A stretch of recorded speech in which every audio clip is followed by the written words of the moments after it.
Good afternoon po sa inyong lahat. Ngayon po ay 30 ng Nobyembre. Sa ating mga may edad-edad na ho, ang pamilyar tayo pag sinabing 30 ng Nobyembre ay Bonifacio Day. Pero alam naman natin na inilipat natin ang pagdiriwang natin ng Bonifacio Day noong Monday. Pero pag sinabi natin Andres Bonifacio, ang nasa isip kagad natin, atapang at tao. Di ba? Pag sinabing Andres Bonifacio, matapang. Isa sa mga bayaning Pilipino na tinitignan, kinikilala natin sa kanyang katapangan. Paano? Bakit siya naging matapang? Sa paninindigan para sa bayan. Pero para sa ating mga Kristiyano, Katoliko, hindi lang Pilipino, ang araw na ito'y mahalaga sapagkat ito'y kapistahan ng isa sa mga matatapang na alagad ni Kristo, San Andres. Magkapangalan sila, parehong matapang. Isa, matapang para sa bayan. Isa, matapang para kay Kristo.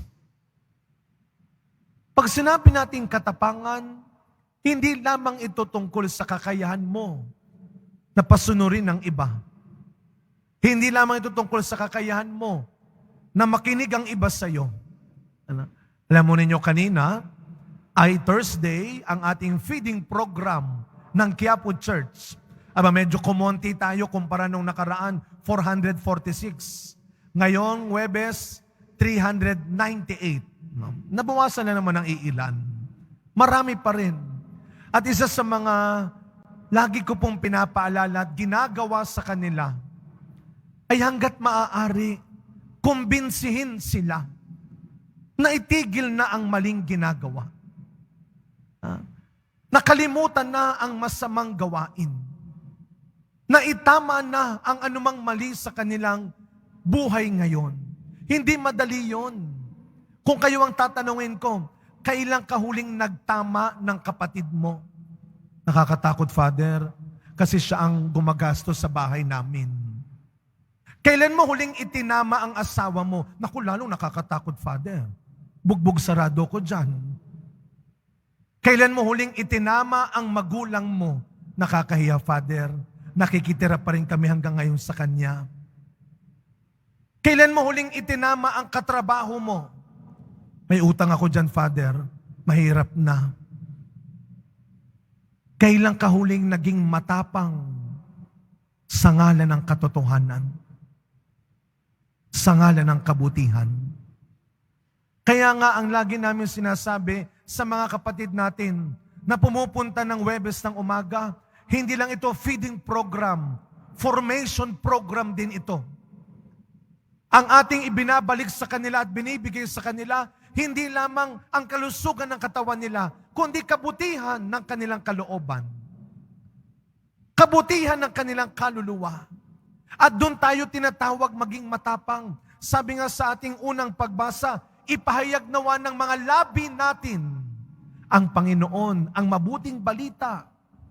Sana tuwing bubukas ang bibig mo, naniniwala sila sa iyo, hindi dahil takot sila sa iyo, kundi dahil totoo ang sinasabi mo.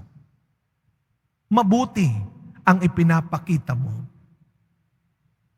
Ngayong umaga, nasaksihan ko, dalawang kwento, dalawang mukha ng katapangan ng buhay may asawa.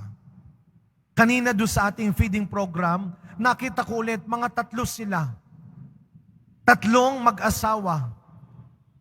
Na yung kanilang misis, pare-parehong nakaupo sa wheelchair. At itinutulak nila ang kanilang misis. Kayong may asawa, at may asawa pa, at magkasama pa, pagdasal ninyo na sana pag tumanda kayo, hindi kayo mahihiya, hindi kayo matatakot na ipakita pa rin ang pagmamahal sa isa't isa. Kanina naman, bago magmesa, meron akong pinuntahang may sakit sa ospital. Yung kanyang asawa, mister naman ang may sakit. Ilang linggo nang walang malay, nasa CCU, hindi ICU. Alam niyo yung misis niya, pareho silang 70 plus na. Pero yung misis, kala mo ang tapang-tapang. Pero nung pinray over ka na, doon na bumigay. Kailangan mong maging matapang kuminsan para sa mahal mong nanghihina at natatakot na.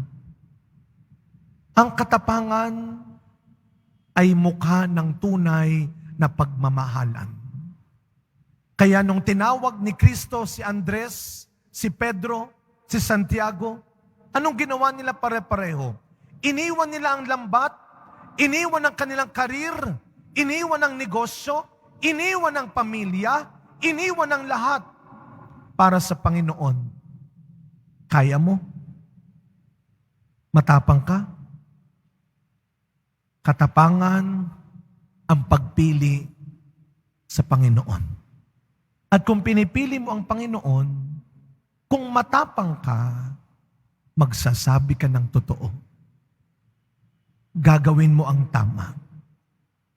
Ititigil mo ang mali. Kalilimutan mo ang kasamaan.